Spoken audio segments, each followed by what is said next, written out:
Ok, salut, bienvenue dans le dernier chapitre le plus important de toute cette formation. Évidemment, c'est élaborer le plan de trading. Tout ce que vous avez vu avant, que ce soit en termes de bougies japonaises, de money management, de figures chartistes, d'indicateurs techniques, et évidemment, tout ça c'est fait pour créer son plan de trading. Voilà, hein, c'est pouvez pas arriver sur le marché et balancer votre oseille au milieu de nulle part. Vous êtes obligé d'analyser tout ça et d'avoir une réelle stratégie. Je le dis parce que moi ça fait un petit moment que je fais du trading. Maintenant, je ne suis toujours pas un professionnel. C'est très très long pour atteindre un gros niveau, pour sentir le marché. Vous allez voir que parfois vous allez vraiment être en connexion avec, vous allez vivre l'actif. Et tout d'un coup, vous allez vous y perdre. Moi, personnellement, ça m'est arrivé. Trump, quand il est revenu au pouvoir, ça m'a rappelé les traumatismes quand il était là la première fois, hein, 4 ans auparavant. Je me rappelle que, enfin, quand il est arrivé, il a complètement bouleversé le marché. D'accord? Tout se passait bien pour moi. Voilà, c'était plutôt assez simple en fait, hein. On pouvait, heu, comment dire? Mettre en place un plan élaboré, ça marchait.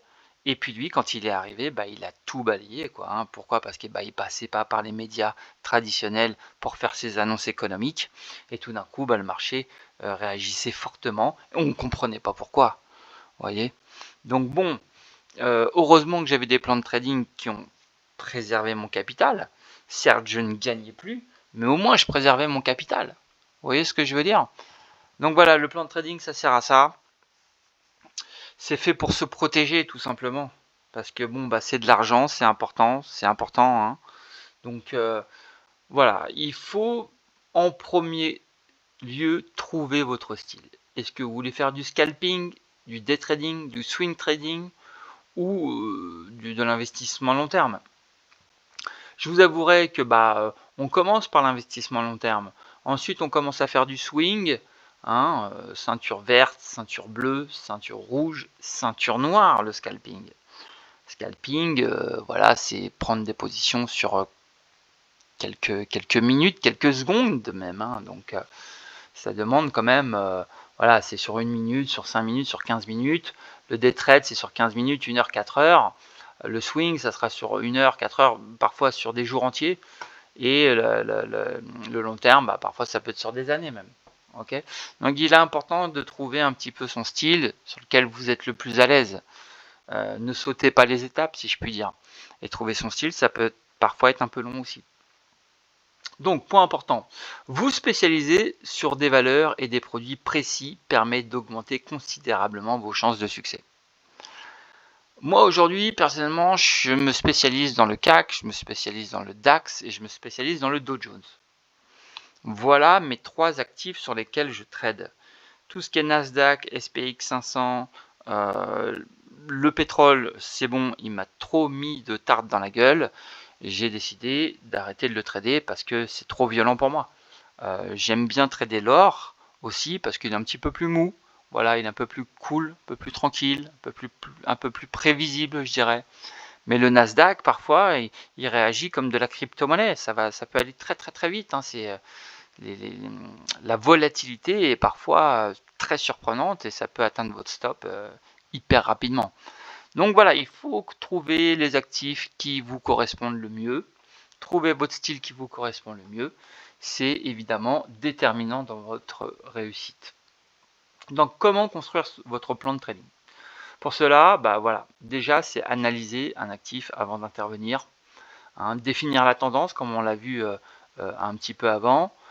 Est-ce que wiki, semaine, daily, H4, vous allez faire des zooms, faire des focus un peu plus réduits sur des unités de temps pour voir comment intervenir le plus précisément possible sur une tendance qui est haussière, qui est baissière ou neutre. Okay. Derrière, regardez la théorie de dos. Est-ce que les sommets et les creux sont-ils de plus en plus hauts ou l'inverse? D'accord. identifiez bien la théorie de dos.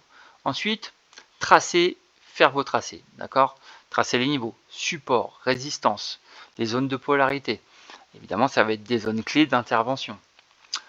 Je place mes indicateurs techniques, donc pas besoin de mettre tous les indicateurs techniques. Vous voyez la flopée d'indicateurs techniques que vous pouvez avoir ici, là par exemple, hein, c'est colossal. Donc ça sert à rien d'avoir des graphiques qui ressemblent à des sapins de Noël. Hein. Moi, ils me plaisent pas tous.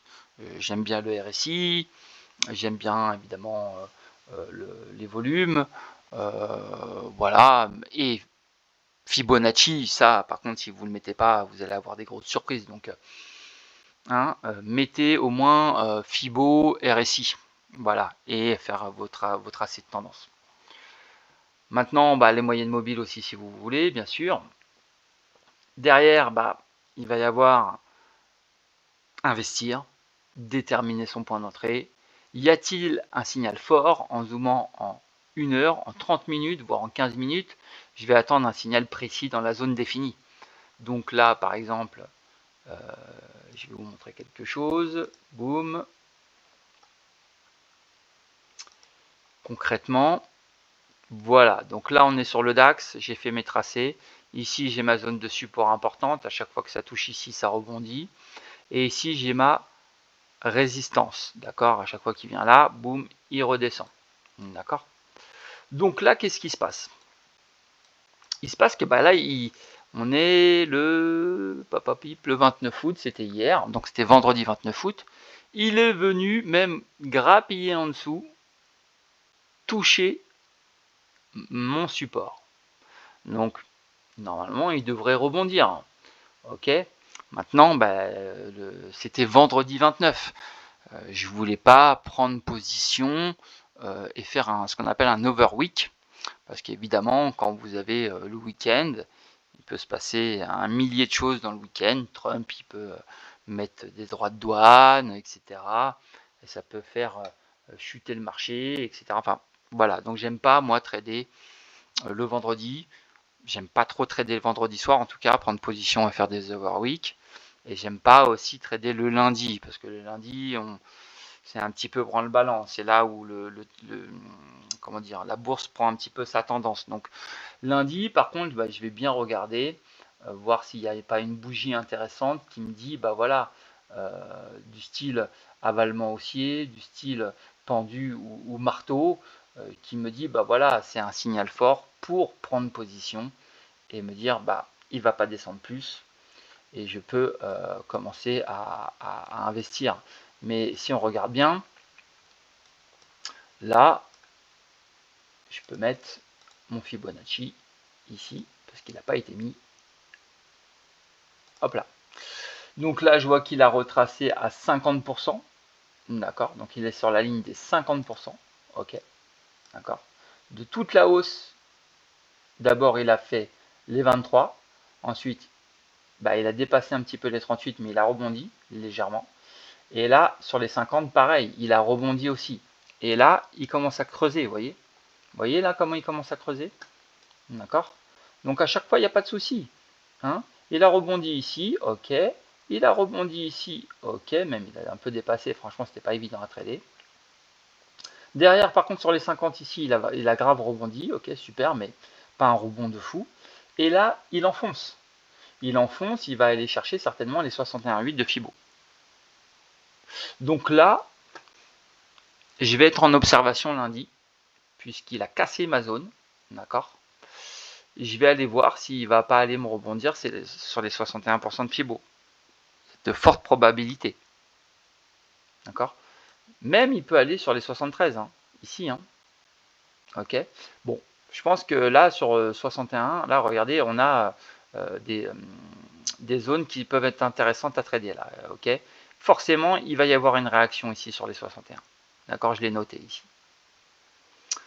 Ok? Donc, il a cassé, c'est pas bon signe, il n'y a pas de signal qui me dit qu'il repart à la hausse, c'est pour ça que je n'ai pas pris position.